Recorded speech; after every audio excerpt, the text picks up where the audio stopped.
Long ago, in my grandfather Thor's time, our family was driven out of the far north and came back with all their wealth and tools to this mountain. It had been discovered by my ancestor, Thrain the Old. They mined and they tunnelled and they made huger holes and greater workshops, and in addition, I believe they found a good deal of gold and a great many jewels too. Anyway, they grew immensely rich and famous, and my grandfather was king under the mountain again. His halls became full of armour and jewels and carvings and cups. Undoubtedly, that was what brought the dragon. Dragons steal gold and jewels and guard their plunder as long as they live. There was a most specially greedy, strong and wicked dragon called Smaug. One day he flew into the air and came south. The first we heard of it was a noise like a hurricane coming from the north, and the pine trees on the mountain creaking and cracking in the wind.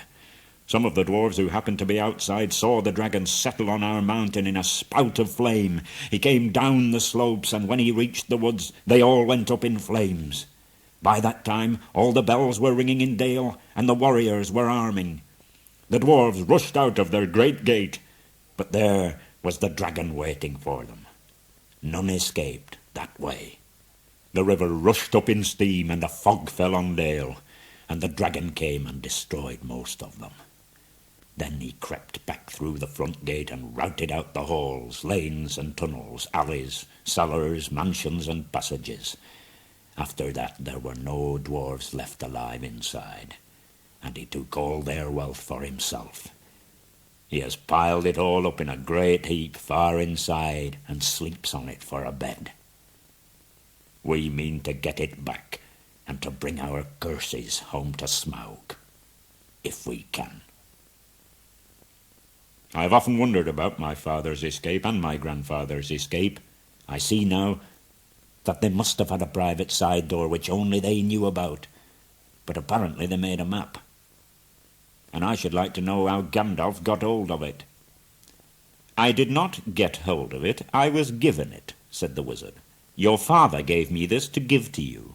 He could not remember his own name when he gave me the paper, and he never told me yours, so on the whole I think I ought to be praised and thanked. Here it is. Hear, hear, thought Bilbo, and accidentally said it aloud. Hear what?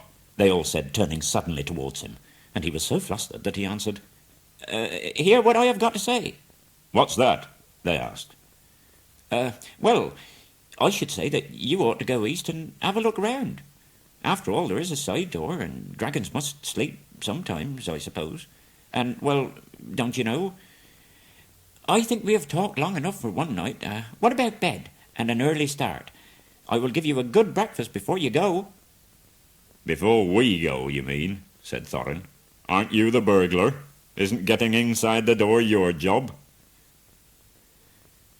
One thing Bilbo did make up his mind about was not to bother to get up very early and cook everybody else's wretched breakfast.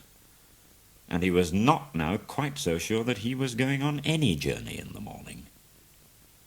As he lay in bed, he could hear Thorin still humming to himself in the best bedroom next to him. Far over the misty mountains cold, to dungeons deep and caverns old, we must away ere break of day, to find our long-forgotten gold. Bilbo went to sleep with that in his ears, and it gave him very uncomfortable dreams. It was long after the break of day,